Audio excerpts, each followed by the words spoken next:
Dímelo, mi gente. How's it going? Welcome to the Latinos Unidos project. I am your host and creator, Omar Fernandez Candelaria, and welcome to episode 3. Today is a very special episode. I am very honored to have this guest on my podcast and show. She is a multi talented creative who was born in New York City. However, she would consider herself both from New York and Lancaster herself. She has a degree in business management in the arts and entertainment industry from Pace University, and she graduated this May of 2021. So big congrats. She is actually a published writer poet who released a collection in the past few months called A Fire Inside Her. This is what it looks like. Highly recommend it. Amazing piece of work. You can get it on Amazon, and links will be in the description. She is also a singer-songwriter under her own name, and you can find her music on all streaming platforms. And she actually has a new song called Divine. Big fan, big fan. And she also has her own media project called the Love Voice Note Project, which we will get into. I am an absolute fan.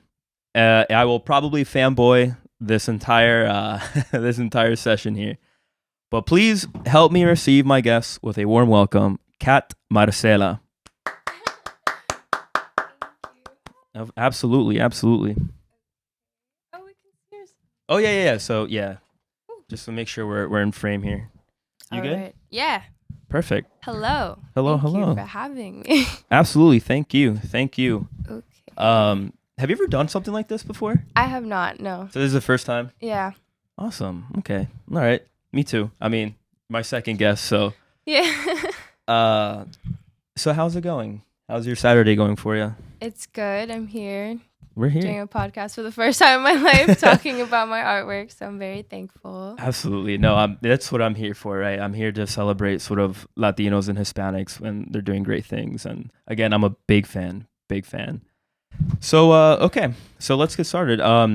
So tell me, if somebody was to ask you, what is your background? What would you say? So I'm Ecuadorian. Both my mom and dad were born in Ecuador, and they came here to America and moved to New York City. I was born in Queens, New York. That's where I would say I'm from. Then I moved here actually to Lancaster County, Yeah. in PA, and halfway through my childhood to teenagehood, I was raised here. Then I moved back to New York City for college. So I'm definitely, proud to be from both New York and Lancaster County. Yeah. So that's it. And yeah. So you bounced between New York and Lancaster, and okay. So then, growing up, or I guess even now, do you find that it's like sort of an identity crisis between are you from New York or are you from Lancaster, or have you just accepted the fact, yeah, I'm from both places? That is a good question. I definitely would say yes, identity crisis. I've had that multiple times. I used to always negate that I'm from Lancaster when Sure. I'd have parties and stuff with my friends in New York, and they'd be like, "Oh, this is my friend," and then they'd say she's from PA, and I'm like, "No, no, I'm not." But that was really just because of how my upbringing again, how weird it was for me to say that, yeah, I'm from this suburban area, coming from a big city. Absolutely. But now I definitely love it more. Now I'm back, and I've seen how special Lancaster County is. I've met a lot of people, a lot of creative people. It's nice. It's beautiful, and I'm okay with saying that. I meet Nice. people, and I'm like, yeah, I'm from PA.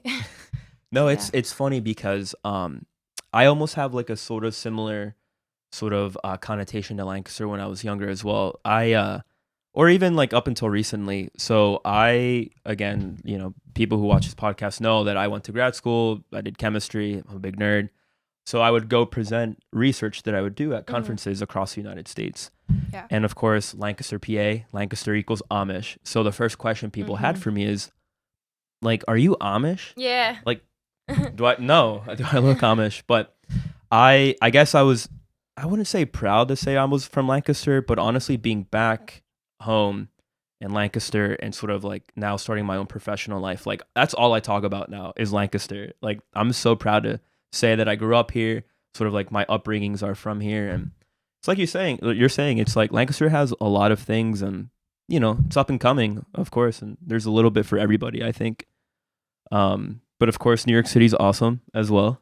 Yeah. I was close to being in New York City actually. I was looking at NYU for grad school as well. Me too. And, oh, awesome. Okay. Yeah. And I loved it. I loved it. But I don't know. Part of me would just, I don't know, just said, no, I don't know. I guess it was a gut feeling Yeah. for sure. For sure. But okay. So you're Ecuadorian. And so did your parents, how did you guys settle here in Lancaster then? It was a Or I guess big in culture Queens, my bad. shock. Yeah. Or, well, I mean, from Queens, since that's all I've known my whole Sure. life. But for them, that's like a whole other story, I guess, Yeah. about their life. Sure. But they, I guess, what would you say, assimilated pretty fine, but in a good way where they never let me like lose my roots. Nice. So my first language is actually Spanish, and then Very nice. I learned English in pre-K. Yeah. I went to a Jewish pre-K, which is Really? yeah, Wow. very cool, very interesting random fact. I did. I went with my cousin, and the reason why was because where I had like grew up in, it was predominantly a lot of like Jewish people, and it was, like the thing at the time, and I thought that was cool to think back now. It's Yeah. still like that in a lot of areas in Queens. Huh. So I went to that pre-K, and yeah, then regular school, Yeah. regular public school. Yeah. And then we moved to PA, and again, like I said, culture shock. Yeah. There was not many Hispanic people or Latino people, and it was really hard to like feel comfortable with myself and in my own skin, and know that like not a lot of people were accepting of who I was, even though I was just a kid. Yeah, I mean, of course, it's like microaggressions that you perhaps like ignored at that point in time, but you look back, right? Yeah, you don't think about it at the time because you're just a kid. Yeah. But yeah, I like just being who I am and just staying to be like open and nice. I feel like, after time, people just became my friend, and I learned that, not everyone thinks like that.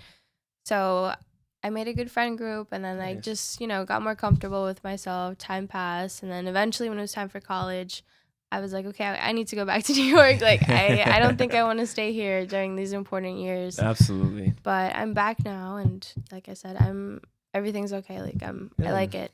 Yeah, I think it's for somebody, I guess, who's grown up in Lancaster, I think it's good to leave. I think it is needed. Yeah. I think I mean, again, Lancaster is awesome, but I think there's a point too where you just kind of need to see another part of the world or another city. And New York City is a world in itself, right? Like you find so many different people, cultures, sort of anything, honestly. But yeah, that's sort of similar sort of background as me. Spanish was my first language as well. Again, I speak Spanish to my parents, and my family, both from Mexico and Puerto Rico. But yeah, I learned English when I was in pre-K. We called it like Wonder Club, and just like hanging out with the kids around the block. But I guess like thinking back, I really spoke Spanglish for like for the first like 5-6 years of my life, because I don't know, because I would speak Spanish to my mom, and then I thought everybody else knew Spanish in the world, so like I would speak Spanish to my friends too growing up. It was it was just a mess. It was a mess for sure. But okay, so then you're obviously Hispanic, and you mentioned sort of, your parents sort of instilled the culture, in you growing up. And how important was that, I guess, in looking, at it now? Very important. I'm very grateful for that. Just knowing that, I'm 21 now, and I can speak Spanish and not be afraid of being vocal for my community, and be proud of my ethnicity and my background. It's definitely something that I look up to them for, because if the universe allows me to, if I ever have children, I would definitely want to do that too, and just make sure that they know Spanish and are aware of their culture, both sides, the American culture and of course being Hispanic. So no, absolutely. I agree. I'm very grateful for my own parents as well, and I was very lucky that I would like every summer growing up, I would go to Puerto Rico, to know my family, also obviously continue Spanish, and knowing the culture as well. And then I would also go to Mexico, visit my family as well. And I'm sincerely grateful, and I will forever be grateful. I'm proud to say, I know Spanish as well, and I can communicate with so many other people, and I think it's a superpower for sure. And Mhm. yeah, I'm just really, really, it's just our culture is so cool because it's so rich and just so different. And even considering like other Latin American countries, Yeah. like country has its own thing. I mean, like you see the two flags there, right? I Like know. Puerto I saw Rico that. I and was like, I Mexico. love that. I love the pride. 100%, 100%. But okay. So then how did your love for art and music start? At a very young age, I think just it's just something that was like secondhand nature. Yeah. Just as a human, I don't know. I always used to like sing and just make stuff. My mom actually put me in a lot of art classes. When I was really little, like way probably too young for them. Okay. But I used to go to the Guggenheim Museum in Manhattan when I Okay. was like 7 years old, which is like this really big museum over Sure. there. And take little like clay making classes. So it was random stuff that I was always in, like thrown into. Okay. And then she put me in like ballet class that lasted like a week. I had like karate classes. So Oh, that's being awesome. yeah, like typical New York City kid things where you're Sure. literally like tasting everything like, Yeah. at a young age. So I was exposed to that, and with time, even with moving around between PA and New York, I didn't stop. Mhm. I was always like making something or singing a song or writing down like little short stories. I used to love all my English classes. They were like my favorite time of the day. Never liked math. I still don't like math. But yeah, so Yeah. you're totally fine. Oh yeah, we're good. Okay. Okay, wait. um So so sorry. So yeah, do you know where you're at with your story, or do you? yeah. No, I'm fine. Okay. So yeah, always making art, and to this day I think I just started looking at different media options, and I got into film. I took a film class in high school, and then never did much with it. I went to Cali for like a trip for it. Oh, So that was nice. cool. That opened my eyes to a lot. Okay. And then I started this project this year because this year has been really eye-opening. Mhm. So I was like, a lot of things are like breaking for a lot of people emotionally and just like in their life. Yeah. And especially with COVID. And I think like the one thing that's been holding people together has been love.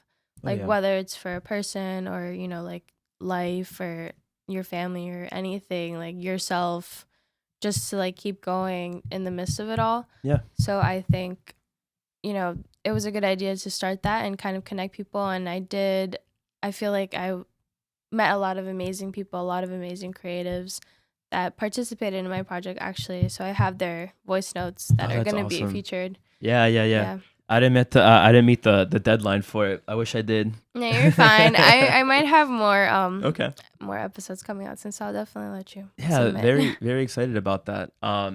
Okay, so yeah, so we can just bounce around. So love is interesting, right? I Yeah. think it's very Scary. I think it's scary. I think it's the most uh shoot, I can't English right now. No, it's just scary. It can be a lot of things for a lot of people. It can be the most comforting feeling ever, but it could also be the most honestly traumatic experience that somebody can also go through. Um and the thing with love as well is that it's ever changing, One day we can be okay with it and sort of go about our lives sort of understanding what that may mean for us, but it's always changing, I think. Um and so yeah, this year has been definitely difficult for many people, of course, and I understand sort of from, what we talked off the air. Yeah. Um but yeah, so I guess that sort of, is this something you always had in mind, or was this really sort of spawned from This was this year? honestly really like I guess spawned Yeah. from this year and inspired from like everything I've ever felt and endured the past year. Sure. Like just with I also went through like a heartbreak, and a lot of people did this year. I feel Yeah, like for sure. just all these things and people that have shared their own heartaches with me. So Yeah. I was like, yeah, this would be a great project to bring people together. And it's up and running. I'll have episodes coming out soon. Absolutely. Another one this week, actually. Or no, next week. Next week. Yeah, Yeah. that's right. I'll be posting it all on my social media, so don't worry. Thank you. But so then relaying this project then to actually your book, A Fire Inside Her. So you were very vulnerable in this poetry collection, which I really admire. But tell me about this. How did how did you decide I want to sit down and write this, or is this sort of like, well, this is a collection, but Yeah. was this from like months and like the making? Tell me a little So about it. yeah, I'm so happy that you're asking. I know this was planned. We're gonna talk about Right. just that part that my book, but really being in the moment of it, Of course. it's crazy to think I haven't spoken to anybody about it. Here And we yeah, are. I know in that way where I'm just like, so it actually wasn't something that was not planned, but it wasn't planned. So Okay. to put it very simply, I have always been writing poetry. Mhm. I've always been writing since, like I said, since I was very young. Mhm. It's just a part of me. And, after a while, once I was like 15 years old in high school, I realized like, I have a big collection at this point, and if I just keep going, maybe I can write a book. Okay. So once I finished high school, I went into college and I kept writing. And I think in the beginning of college was when I was like, this could be like a real thing. And Mhm. my poetry page on Instagram, it's called Poetry Escape, Okay. but the A is a V. So Okay. yeah, so that is something that I didn't really take too seriously in the beginning. And right now it's still very like low key. Sure. You can definitely find my poems there, anybody, Mhm. but it's more just been like a personal page to just put those poems out that I didn't want to put into the book, I Sure. guess. So that kind of started off into turning into a thing that was called A Fire Inside Her. That was a poetry IG account. Okay. And then I was like, this would be a good book title because all these poems are about my experiences with love and like depression and Sure. anxiety. So me being vulnerable was definitely the intention, Mhm. just because I feel like when someone's vulnerable, you can also be vulnerable if you Yeah. feel safe enough to do so. So I think that's what the book was about. It was for all genders, and a lot of people, they'd be like, "Oh, A Fire Inside Her." Maybe I'm a guy, I don't want to Right. read it, but Oh no, believe me, I yeah, have like pages here and quotes that yeah, I want to hear about it. Go that ahead, I also sort whatever. of connected with as well, for sure. Yeah. No, that's awesome. I mean, that's beautifully said. I think I think poetry is really cool, and of course this kind of goes hand in hand with your music too, I'm sure. Hmm. You're also very vulnerable and sort of the music that you have out there in your catalog now. Big fan. But yeah, I mean, just like sort of reading the summary in the back, I really liked what you said here. This embarks a reader on a journey of self-destruction and healing, and you can really see that from beginning to end in this book, right? I think in the middle, like it gets very intense, but Yeah. by the end, you're sort of finding that love, you're finding that okay. Was sort of putting this collection together, like did you have that in mind already, or Um. did it like organically sort of come out that way? Yeah. So it did. I would say it definitely came out organically in the Mhm. sense of that is a piece of me, like my years of the self-destructive Yep. parts, teenagehood, college Mhm. years, where I was just like I was saying, very angsty, dealing Yep. with a lot of mental health issues, Mhm. kind of figuring out like my purpose, even though I already had known in a way, Yeah. just to create. But I didn't. I was always denying it. I was always Okay. denying like parts of me that made me Sure. happy. Yeah. So I think by the end of it, where I was like, I should split this. Once I was done, kind of like writing them out, writing all the poems together, I was like, these could be subtitles. Okay. I can make these into chapters, and that's kind of what happened. So I it's, see. yeah, pouring gasoline is the first one, and then Yep. it just keeps going up to like gauze, which is like healing. Healing. So Absolutely. No, I mean, I guess I could spend this whole entire podcast just sort of going word for word because honestly, this is so well put. I was very impressed. thank you. There are points in this collection, that I sort of got sort of maybe regret out of it. Would you consider yourself somebody that's regretful for things that have happened, or do you think that what happened has happened and we can continue on? I think The one thing, it's kind of corny, but not really. Like the thing, because it's such a like well-known, I guess, Mm-hmm. quote. But like the one thing that I've regretted like my whole life is just not doing the things that I could have done or I should have done. Yeah. So it's like it's not really my actions that I've ever regretted, because if anything, every action I've taken, good or bad, I've learned from. So I don't regret that. A lot of my negative experiences have allowed me to grow as a person, as an artist, human, daughter, like sister, anything. Yeah. But a lot of things I should have done or I could have done for myself or for other people, I definitely would say I had regrets for. Now I've come to peace with myself and Mm-hmm. with everything. I'm definitely very good with inner peace right now. I'm thankful for that. But I wouldn't say I'm regretful. I definitely would have. That book definitely was me letting it out Yeah. and saying, hey, like, I regretted this.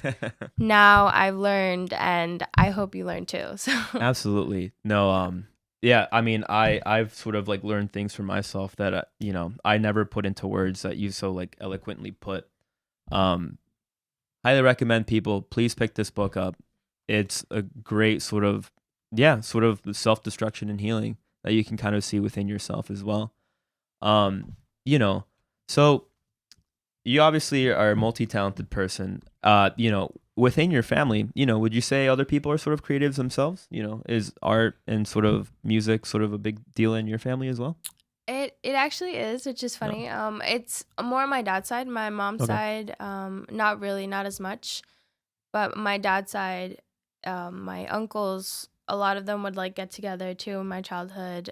This actually integrates with being Of Hispanic, course. and they would just sing not merengue, but like a lot of old like Ecuadorian music Okay. that I honestly to this day I still have to find them on like YouTube, like Sure. Ecuadorian mixes. But they would sing a lot of songs that a lot of us know, or Yeah. just salsa, and like Oh always yeah. having parties, always dancing. Yeah. So I would see that and I'd be like, that's so cool. Like they're all just, having a good time with the mic in their hand and just laughing. Yeah, just So, letting and a loose. lot of them were actually good. Like my one uncle can sing, but Okay. he's very low key with it. He paints too, and I would see that, and he'd always push me to be like, hey, like you can paint, like Yeah. keep going. Like you're young. I didn't realize this till I was like 50, and I'm like, okay, one day I'll keep going with it. So Yeah. yeah, it's been a thing in my family. I'm very low key, but Mhm. I've always been surrounded by some type of music or That's something. awesome. No, that's awesome. I think, going, back to Hispanic roots, I think that is a very Hispanic thing because those are honestly one of my favorite memories, growing up is when, Mhm. you have a party together, a collective over, the older people, drinking and then people just like dancing, singing. Yeah. It honestly is such A vibe. a vibe. It's honestly a vibe. And no, so I guess have always been around music myself. Well, I've been fascinated by music my whole life. Of course, I'm a big salsa head. I love salsa. I love to dance myself. I wish I knew how to dance salsa. I love merengue. I can dance merengue, Okay, but that's I fair. can't dance salsa. Listen, I say that, but I am no expert myself. I just, Yeah. I know how to defend myself. Yeah. But I guess like my family really hasn't, people. Honestly, I'm like the only one in my family that knows how to dance, like actually, and also, has an appreciation for music, that actually went out my way to learn music production and sort of like have a musically inclined ear, I guess, if that makes sense. Yeah, I was curious about that too, because you also have music and I was wondering. Yeah. So. I mean, so actually how that happened. So if you look to your right, those are turntables right there. So I started DJing when I was 16. Mhm. But I started playing guitar when I was in like middle school. So I would have been like what, 12, 13. And I took lessons for a couple of years as well. But I initially wanted to play piano, but it was too expensive. So my parents got me a guitar and I was okay with. But I honestly don't even know at what point I sort of wanted to pursue music or at least like dabble with it. But what initially made me want to start DJing was okay, do you know the EDM like dubstep person called Skrillex? Yeah. Okay. So I remember watching a video that he was performing in front of like thousands of people and I thought that was the coolest thing ever. Mhm. I'm like, you know what? I want to be like him. So then like a week later I got my first sort of like DJ controller and speakers that I still have over there. But then I guess through, like doing gigs and sort of like experimenting with music production. I use Ableton. I don't know. It's just so fascinating for me to just, I don't know, make sounds that have no reason to sound good at all together, but they do. Yeah. And I honestly thought that's like the coolest thing ever, and to create like an original piece. And I think that's just a curiosity that I have within myself. You know, I Definitely. really like to learn new things. And to me, music is ever, you know, you just find new things. Yeah. But, you know, I guess now, you know, I still have music. You can find me on Spotify and Apple Music, people. Yeah. Um, I don't know. I'm very influenced now with a lot of, you know, like Hispanic music, Spanish music, like salsa again, That's dope. reggaeton, bachata, boleros, baladas. Um, and I don't know. I really am really for that, I guess. Like I didn't really listen to a lot of Spanish music up until, I'd say, okay, I lie. I would always listen to Spanish music. I'd be blasting reggaeton as like an 8-year-old kid. Yeah. But it wasn't some like within my teenage years, I sort of, you know, went away with that and sort of, you know, started listening to like hip hop and alternative stuff like that. But it wasn't until like the past like 4 or 5 years that I just had this like, I don't know, music renaissance, I guess, in my brain. And like that's literally all I listen to now. But long story short, I guess my Mhm. music sort of career just started pure curiosity from music and just wanting to know what production looked like, Yeah. Props and to you for that. sort of yeah, pursuing that. I'm not good, but I enjoy what I do, you know, and I think as a creative, I think it's important to show people your art, no matter if it's good or bad, you know, as long as, you know, you think it's cool and you want to show people, go for it. You have some good stuff, so lies, but Thank you. no, Thank you. yeah. Much appreciated. I just kept thinking like props to you in the sense of like I think a lot of music, like a lot of producers that I've worked with, Yeah. it's not easy. Yeah. It's really not. You have to have like a knack for it, Yeah. and I'm always so grateful when they like are doing amazing at it and they do it fast, and I'm Yeah. just like wow. And it's usually like a small keyboard that they're working with, Yeah. and they're just kind of like do do do, and then from there a whole like song is going or a Isn't that sample. so amazing? Like even Yeah. to this day, you know, I'll watch like music production videos or just even musicians in the studio, and like you're Yeah. saying, they have these little small like keyboards, Keys or like keys, notes. and all they have is a computer. But you just the sheer like music that just Your comes out of ear, that. it's something in them, I and don't I'm like, understand. I as an artist, a Yeah. singer, like a musician, I play piano, I play Uh-huh. guitar, I sing. Obviously, I Yeah. write my music, but then when it like I've tried Fruity Loops, I've tried not Ableton, I've tried Logic, Okay. and I would be like, yeah, I'm gonna learn. I'd watch videos, and it's not really that I think like, oh, I can't. It was more like you definitely have to have a passion for it. Yeah. As passionate as I am about singing, I don't think I could be about using Logic in a Absolutely. studio. But there are people that do that, and I think that's amazing. That's It's it it's still helps. incredible. Yeah, it is hard. It is hard, Yeah. and you know it can be very overwhelming in the beginning when you absolutely know nothing. But yeah. So then I guess that's a good segue, I guess, into now Yeah. music. You know, Yeah, definitely.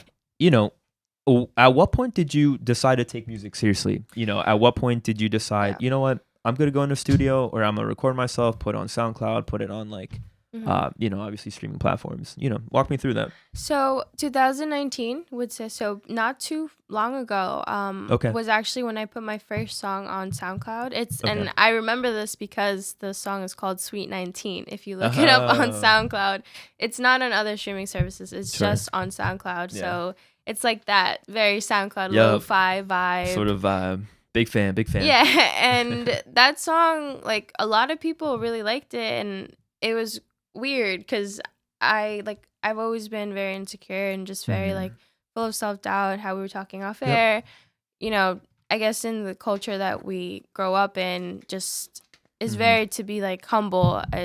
We're taught to be humble and just to, you know, be respectful and don't be too loud because just I don't It's know. just That's how it is with my family. no, it's the same. I think it's very Yeah. common in Hispanic households as well. Yeah, and it's great. It's being humble is a great Yeah. quality, and I don't want to ever not be Oh, humble. absolutely. But I learned that there's a balance that you can be a humble, good person with values, but you can also be not afraid to like make a change and to put your Mhm. art out there and to be heard because most of the time people are doing it for good reasons. Yeah. And that's what I always felt. I make art because not only do I feel like I need to, but it's just something where, maybe I can make someone smile with a song or Yeah. something silly.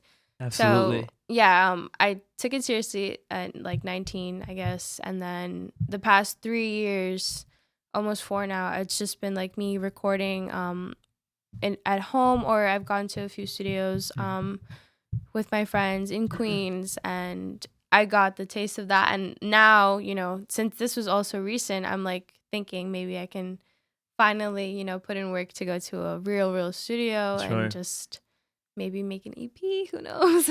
Please do. Yeah. Please do. Please Yeah, that's do. in the works. So we'll see where that takes me. That's definitely in the works. I'm excited for that.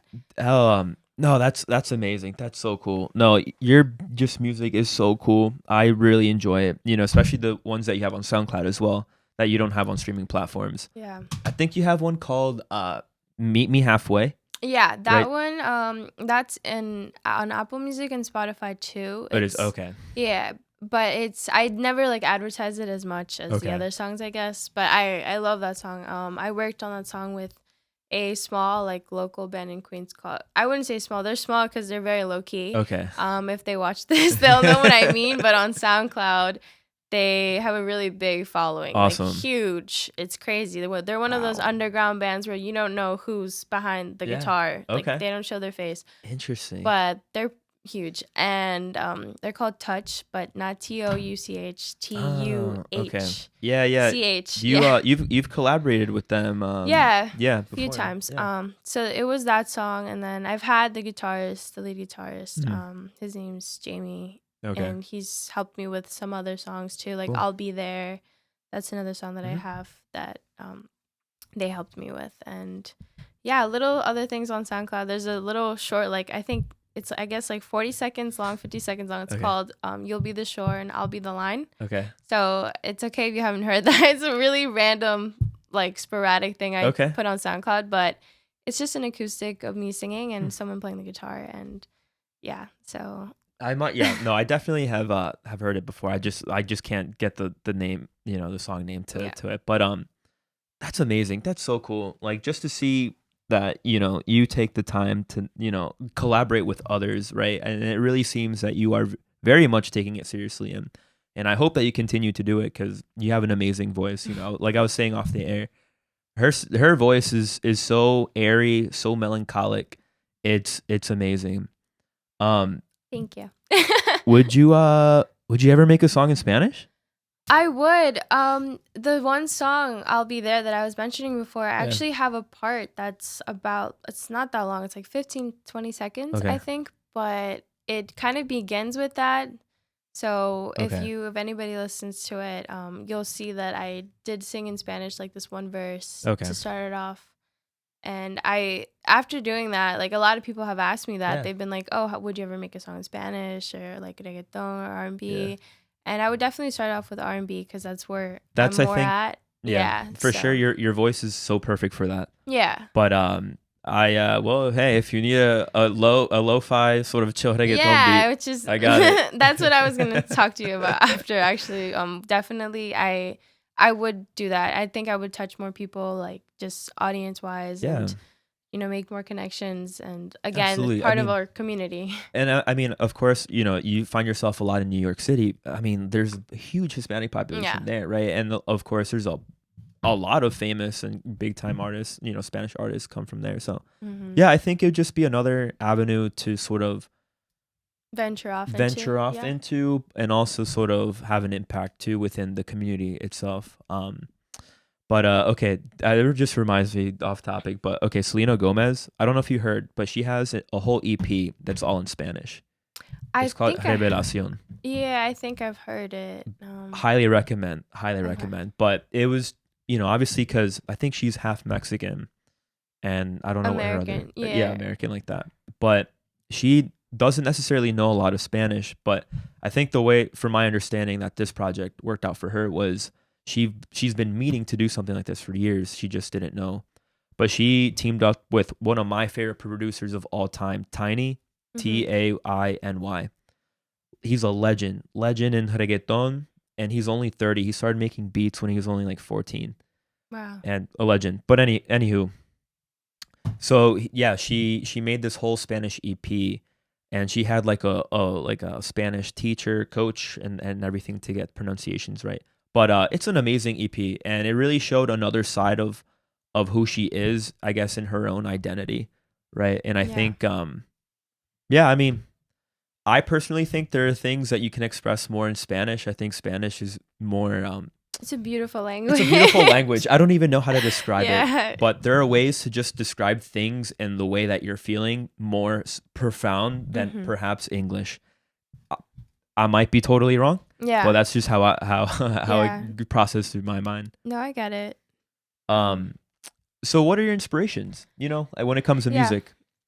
Music wise, so I've always thought about this myself and asked myself too, because a lot of people I know are huge fans of like specific artists, Yeah. and I've never had someone that I've idolized. Okay. Growing up, I would say inspiration wise, Christina Aguilera. I Yeah. not only because she's partly Ecuadorian, which I Uh-huh. think is amazing, just Amazing. cool. Amazing. She's so talented, and her voice was something that I was like, wow, I aspire to be able to sing like that. Like, Mhm. it's very like strong. It's a power voice. So I would look up to her. We'd play her music. Shakira, Of again, course. being Latina. We played her music. My mom would like give me this little belt with like chimes on it, and Yeah. I have like home videos when I was a kid, just like in the sala, in the living Just room, dancing to Shakira, like pretending I'm her. yeah. So that's another huge inspiration. I loved it. I loved listening to like powerful Hispanic women like making music Yeah. and just being happy about it. And Yeah.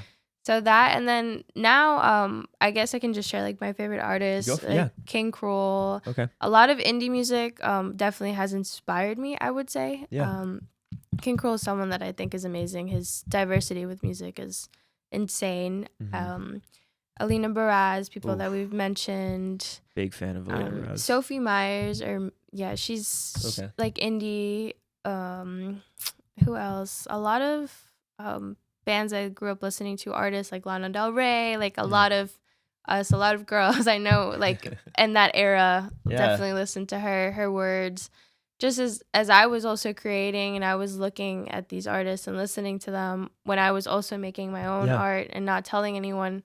It was cool because I'd be like, wow, these people are they would know what I'm talking about. Like, I don't know them, but they but they know. they would understand, know. and I understand, and they don't know who I am. But yeah, so I would say that just a lot of music that I've listened to since I was a kid, and to this day, it's all inspiring. Everyone. Very much so. Very much so. No, again, I make, beats, or just like instrumentals, but like I said before, what inspires me, I guess, is more, I don't know, salsa, a lot, just like the rhythms and sort of like having a lot of percussion, or just even like, percussion everywhere. Tiny, amazing producer. Sky Rompiendo, he's like J Balvin's like go-to producer. That's awesome. And the whole Neon 16 collective. So Tiny, he has his own company called Neon 16, and it's just a bunch of like artists and other producers. But yeah, I guess reggaeton really inspires me a lot. Really? When I'm making beats, but the way I make my beats is more chill. Like I'm a that's why I was, like, big shocked. big fan of chill reggaeton. Okay. Chill reggaeton beats to study too. But Yeah.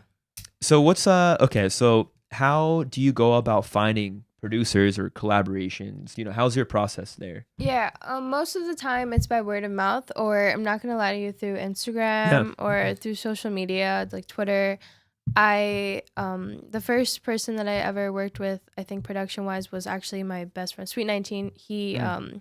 He used a sample. No, well, we got the beat from YouTube, and typical starting off things, Of course. free You YouTube do what beat. you gotta do. Yeah, Do what you gotta do. I reached out to the actual producer. Oh, heck yeah. Of the song, but my friend was also a producer, so he kind of helped me with it. And the guy that had originally made the beat was like, "Oh yeah, you can use it, no problem." Yeah. So that that was that, and then I was like, okay, this is not hard. If I can reach out to like a really big YouTube person that doesn't know me, then I could probably find people. And then I did. I started like, I guess, making music. People would reach out to me through email or Instagram, and I met some creative people in Queens and New York. Cool. And that's really it. My creative process, I guess, with like networking and finding people is really just having my art out there, and either I reach out to them because I love what they're doing, or they reach out to me. And if we both are like, we could do something beautiful, then usually that's just how it goes. I think just being open. No, I think that's the beauty with social media, right? It is so easy to communicate, even like you're saying, like a big YouTuber, like people. It's just easy. You're just like a text away. Like it's very easy.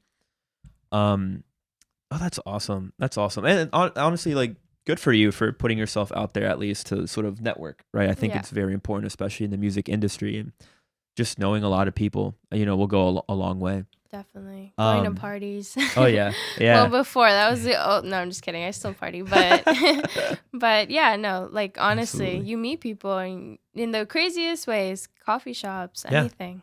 Exactly. You'd be surprised. No, it's insane. This world is such a small world, and it's insane. There's been many instances of people that I've met years ago in some like obsolete place, and like I see them again, and it's just crazy. It's crazy. Okay, so that's sort of like your creative process. And so then when you're actually recording yourself, singing, how long does it take you to write something? Okay, I know that's just like a pretty general question because it can depend, but is it something that is a work in progress, or do you just go at one shot, write something, and then record it, and like that's it? To be completely honest with you, yes, I would say that I usually do it all in a day. Wow. Okay. Yeah, most of the time I don't go back when it comes to writing. I take a long time to record. A lot of producers that have worked with me would know that. They, I'll be like, sorry, give me another week, and not only because of my busy schedule, but because I like want it to be perfect, and I worked on that. Nothing's gonna be perfect. There's always a flaw for someone. But so I usually just write it out. I used to use like this little rhyming app that would help me as I'd write, and I would find like rhymes with it. Then I would do it freehand. It all depends what I'm feeling. Okay. But most of the time it happens in a day, in a few hours, a few minutes. I just do verse after verse, and I like it. And I think a lot of that is because I've been writing my whole life and making poems, like I said. So it comes out pretty naturally. Wow. I wish I could say the same thing when I'm sitting down making something. I wish I could just like look at this computer screen, and then it just like whatever's in my brain just like, put it out there. If only. But that's amazing. Okay, so then what I actually had a question here is like I have never worked with a vocalist before, right? So I'm not sure sort of like what that looks like, but it seems to me that, do you record in one take, and then, or is it sort of you record your verse, whatever, and then come back? How does that work for you? Me personally, I found it easier when I was just starting to do verse by verse. It depends the type of song, the key that I'm singing in, how much breath I need to use. Definitely if I, being more powerful, more like strong, I guess, with my singing, I do verse by verse. It's a little like difficult, I guess, if you're doing the whole like a 3-minute song in one take. A lot of breaths to be cut off. No, but like honestly, I've done it before. And you just cut off breaths, but sometimes I need it just to keep getting into the flow of it. I'll stop, go back and forth. But yeah, I would say mainly verse by verse. Cool. Yeah, it makes sense that way. I don't know, for whatever reason, I just thought it's like, all right, one take, let's do it. Yeah, people do that. A lot of rappers do that. Do that all in one take. They definitely do it one take. They try their best, and they're like, they have good breath work, so it's... Yeah.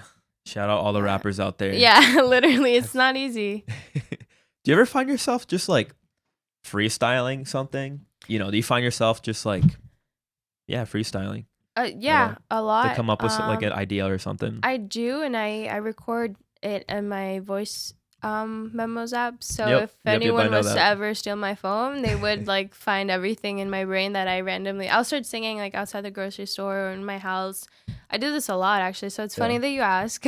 And I always think like, oh, maybe I can use it for a future song, or I yeah, can make this into something. So this has been like a thing my whole yeah. life, and yeah, I definitely do that. I love jam sessions for that Yep, reason. So yep. like any artist that I work with, I usually like to jam with them and Mm. just, they have the guitar or whatever instrument, and we start singing, and maybe we record it, maybe we don't, but Yeah, I think that's a great way of just making music and not 100%. like writing it out. Yeah, I think it just it's better like that when it's organic, right? Yeah. Because you can have a structure, of course, and it works perhaps most of the time, but I don't know, you almost lose that sort of taste, that love, or that Yeah. little special something. You know what I The mean? originality, because then it Originality. becomes very robotic, I Yeah, think.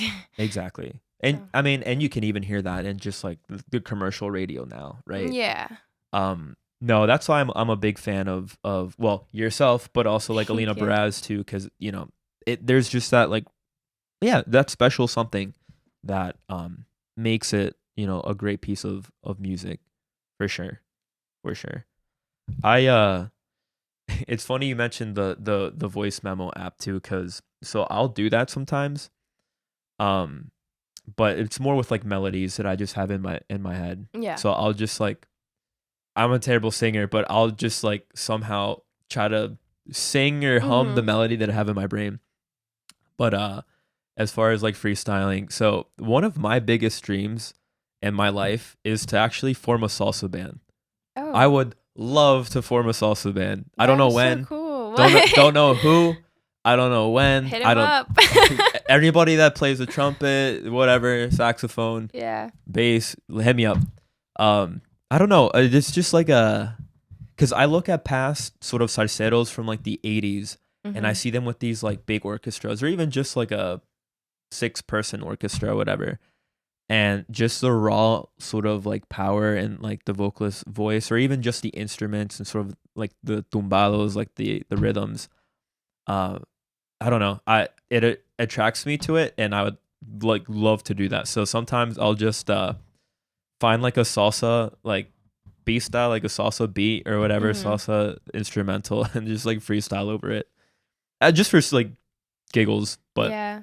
That's one dope day, though. Make that your retirement one day, plan. Be one like, day, yeah, I'm gonna do this at 50. one day, I'll get there for sure, for sure. Yeah, I've actually been thinking about like kind of maybe like I always did want to. At one point, I had like this time where I was like, I'm gonna post it on Craigslist, like looking Yeah, for band members. I think I did at a point. nice. And then Did I people was reach like, out? I did. I had some people reach out that I actually found a few friends that make music in Lancaster Okay. through that. Again, if they're Wow. watching this, they'll know who they are. But yeah, If you so know, you I know. think it was from Craig. I think that yeah, That's remember. hilarious. It's funny. I didn't know like Craigslist was the The was the place medium for for that. band member. No, Yeah, it is. You'll find a lot of posting, obviously for crazy stuff, sure. but people post like they need a band member, and Okay, people in New York City do it a lot too. But I cool. I was very sketched out, so Yeah. I never said yes. But anyway, I've been wanting to maybe if that's in the line for me, I don't Mm. know, to like maybe have like a small band or just people that are always there performing with me. Sure, sure. Yeah, I guess Yeah. like performing live is different than like Yeah, sitting in definitely. a studio and stuff like that. Actually, yeah. So I saw your performance that you had um on video the other day. It was like called Creative Society or something like that. Yeah, Create Society. Creative Society. Yeah, so the CEO, his name's Kevin, and he reached out to me. Well, friends reached out to like each other, I guess, through him, and they wanted some performers to Yeah. perform. So I was like, okay, I definitely want to do this. So I confirmed with him, and I had my slot of Yeah. time, and I had my feature. His name's John, or his artist name's Bianchi. He came out and performed with me, and it was amazing. Awesome. So that's pretty much it. I have like a group of friends that we all kind of are always collaborating with each other. It's really nothing more than just being like this inclusive everyone's welcome group of humans that are making music called KMG. Okay. And they told me they were supporting me like the whole time as I was performing, like, you can do this. And I got on stage and I did that. And yeah, that was my Amazing. first performance. That was going to be my follow-up question was Yeah. that your first, or have you done it before? That was my first one, singing wise. So I used to do like slam poetry and stuff, Sure. like I guess nerdy stuff. I That's used cool. to perform reading my poems, Yeah. and I would be really anxious, but it's a different vibe. I think, speaking a poem, then showing like your voice and your talent and being Yeah. vulnerable is very different. So I I imagine. was really nervous, but I just kept thinking the whole time, like, all of these people want to see each other succeed. Like, we're in a room full of people and That's cool. creatives that, like, as far as I knew, maybe some people don't Sure. have good intentions, but like, it was all love. So I just went with it. That's And amazing. I yeah. think yeah, I mean, that's what music should be, right? It should be seeing your colleagues or whatever succeed as well, Yeah. and being collaborative, right? Because I think the problem there is it's just so wrong, I guess, wishing like Just bad. bad vibes for other people, Yeah. I think, and you're not gonna go nowhere, thinking that way. Yeah. So that's Definitely. amazing. And were you nervous? When Yeah. you were up No, there? my heart, I thought it was like gonna fall. Like the Some thing people, palpitations right there. yeah, the thing that people say where you feel it like ripping out of your chest. I felt that. Like, Oh my I gosh. literally felt that, and I was like, wow, like this is important to me, I Yeah. guess, because I feel like I'm gonna have a heart attack. Oh gosh. But Oh, no. as soon as like my friend, like, he was just like, you got it, like it's okay. As soon as I like saw him and was like, wait, like, yeah, like it's It's all okay. good. I just grabbed the mic and I was like, okay. And you can hear my voice quiver a little in the beginning. Yeah. And I think that's But normal. as That's soon, normal. yeah, like as soon as I got into it and I was looking at like the crowd of people and I saw like smiles, I was just like, okay, like I Oh my don't gosh. have to start Yeah. shaking. Like, this is so natural for me. Like, I'm doing what I love, and that's all that matters. That's amazing. That's amazing. No, I can share a similar experience, not by singing or anything, but when I DJ Yeah. or when I did DJ, like for a crowd, it's nerve-wracking because you're there to put a show, or like, to please the crowd. But it is so rewarding when you do see somebody just kind of vibing. Just And that one person. It's just that even- one person right there, and like that's it. Like, Yeah. you've already, like, you just feel the most amazing sort of like DJ or singer in the world. But it's a really satisfying feeling for sure. And big congrats as well for, I guess, your first Yeah, performance, thank and you. hopefully many more. Yeah. Right? I would love to, so we'll see. Yeah, absolutely. Once you get that EP, huh? Yeah, I mean, that's definitely, no, like, I'm so serious. That's in the process. Okay. It might take, like, EPs sometimes take years. Oh, yeah. Who knows how long it'll take me. I have some trips before I can get into a studio that I have to get out of the Sure. way. But it's definitely in the plan. Like, Awesome. No, that's awesome. Well, I'll be wishing you well. I'll be your fan as always. But yeah, I think this is good. We've covered I so think we've much. covered I'm so so much. thankful for this. Thank you, Kat. No, it's honestly been an honor for you to be here. It's I really admire what you have going on. I mean, as a, artist, as a, writer and everything, I think it's really cool that you're doing this for yourself, but also for other people to find themselves, and that can learn from sort of experiences that you had to go through yourself, but also through music. Anybody you want to shout out? What do you have going on? It's your time if you want to say something. If not, that's fine. Just thank you for having me here, and Thank thank you for anybody and everybody that watches this. Thank you for everyone that has supported me on this journey, because this is just the beginning. I think this is like just a taste of, like, any and all memories to come. I think in my life with art in general, whatever field or media it may be, because like we talked about, I have the film project and the book, and these are things that are just like me putting myself out there because I need to, like, for Yeah. my heart, like, for my happiness. Absolutely. So just, yeah, thank you to everyone that's supported me. A lot of producers, musicians I work with, I will work with, and my family. There you go. They're going to watch this video. So La thank you familia. to them, La Familia. And Claro que sí. yeah. So But thank you. thank you, Kat, again. It's Yeah. been an honor. It's been a pleasure. But thank you for watching, everybody. This is episode 3 of the Latinos Unidos project. And as always, I hope we can stay unidos as Latinos. Make sure to get a fire inside her. I'll put it in the description. Make sure to check Kat Marcella on all streaming platforms, and I will put her social media handles down below. Thank you again, and I hope that you all have a great rest of your day, rest of your week, rest of anything, Every day. every day. But Thank cool. you.